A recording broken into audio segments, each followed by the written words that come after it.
Do you love taking pictures of people and drinking tea while you edit?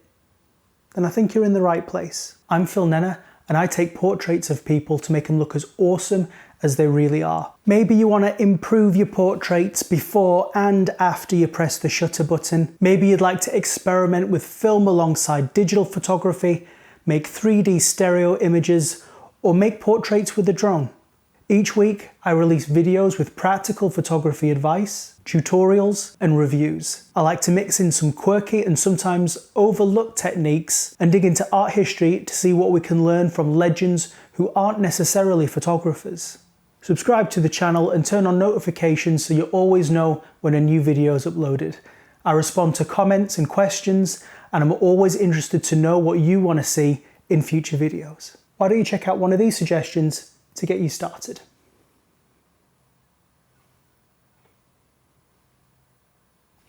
Well, go on then.